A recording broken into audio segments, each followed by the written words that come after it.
ডাক্তারের চেম্বারে ওষুধ নিতে যাওয়ার কথা বলে বাড়ি থেকে বেরিয়েছিলেন এক গৃহবধূ, কিন্তু সেই যাত্রায় হয়ে উঠল অপ্রত্যাশিত মোড় নেওয়া এক ঘটনা। মেলাগড় থানাধীন তেলকাজলা বানিয়াছড়া গ্রাম পঞ্চায়েতের বড়ঢেপায় ৫ নম্বর ওয়ার্ডে এই ঘটনাকে ঘিরে চাঞ্চল্য ছড়িয়েছে। স্থানীয় সূত্রে জানা যায়, গৃহবধূ সুমনা আক্তার গত মঙ্গলবার তার ২ বছরের শিশুকে নিয়ে বাড়ি থেকে বের হন। পরে অভিযোগ ওঠে তিনি ভিন রাজ্যের এক যুবকের সঙ্গে বাড়ি ছেড়ে চলে গেছেন। ৩ বছর আগে দেলোয়ার হোসেন সামাজিকভাবে বিবাহ করেন সোনামুড়া থানাধীন উরমাই এলাকার বাসিন্দা মোহন মিয়ার মেয়ে সুমনা আক্তারকে। দম্পতির ২ বছরের একটি সন্তান রয়েছে। কর্মসংস্থানের কারণে দেলোয়ার হোসেন রাজ্যের বাইরে থাকতেন। স্ত্রীর বাড়ি ছেড়ে চলে যাওয়ার খবর পেয়ে তিনি তড়িঘড়ি বাড়ি ফিরে আসেন।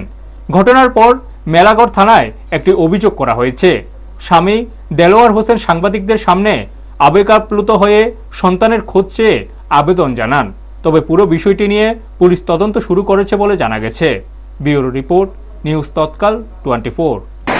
বউটা আপনাদের কি হয়? বউটা ওটা আমার ছেলের বউ। আপনার ছেলের বউ? ও আমার ছেলের বউ। কি রে, আগে থেকে যে মোবাইল তো ছিল বউর কাছে, মোবাইলটা তো ছিল বা কারোর সাথে কথা বলতে আপনার এমন কোনো টের পাইছেন নি? না, আমরা এরকম কোনো ট্যাক্টর পাইছি না। টের পাইছেন না? না। আচ্ছা, ওই দিনকার ঘটনাটা কি হয়েছিল আপনার বৌমা? ওই দিনে ঘটনাটা হয়েছিল আপনার মঙ্গলবারে বউ ডাক্তার দিয়াই তো বইয়া আমরা বাড়ির থেকে আইসি আইয়া সেরা, এবারে ডাক্তার দোয়ানো আইসে, আইয়া ডাক্তার দোয়ানো ওষুধ কিছু লইছিল না লইয়া এন থেকে বউ বাগিয়েছি গিয়া।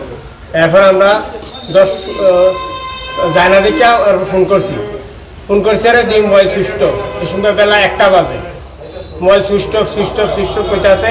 এই কথা করার পরে আমরা চতুর্দিক খুঁজলাম, মানে আমরা আত্মীয় স্বজনের বাড়ি খুঁজলাম, বউর জামাই আত্মীয় স্বজনের বাড়িতে খুঁজলাম, বউর আত্মীয় স্বজনের বাড়িতে খুঁজলাম, খুঁজা কারোর বাড়িতে পাইছি না। আমার বাড়ি বড়ডাবা, তেলগাজা বানিয়াছড়া। কি হয়েছে তোমার স্ত্রীর বিষয়ে? আমার স্ত্রী আমার ছেলের নিয়ে পালিয়ে গেছে, ভিন রাজ্য কইতেছে, কলকাতা মুর্শিদাবাদ পালিয়ে গেছে ছেলে। আমার ছেলের নিয়ে সাথে মোবাইল নিছে। কার সাথে পালিয়ে গেছে? পালিয়ে গেছে একজন ভিন রাজ্যের একজন ছেলে কলকাতার। আচ্ছা আচ্ছা। বাজারে আইসে, ওষুধের কথা কই আইসে, আইসেরা আমার ছেলেটার নিয়ে পালিয়ে গেছে। এখন আমি পুলিশ প্রশাসনের কাছে আমার অনুরোধ, আমার ছেলেটা আমার ফিরিয়ে দেন। আমার ছেলেটার জন্য আমার টাকা পয়সা চাই না। আমার মা বাবা আমার ছেলেটার জন্য চিন্তা করতেছে, আমার ছেলেটারে ফিরিয়ে দেন। আমি পুলিশ প্রশাসনের কাছে বিনীত অনুরোধ, আমার ছেলেটারে ফিরে পাইতে চাই আমি।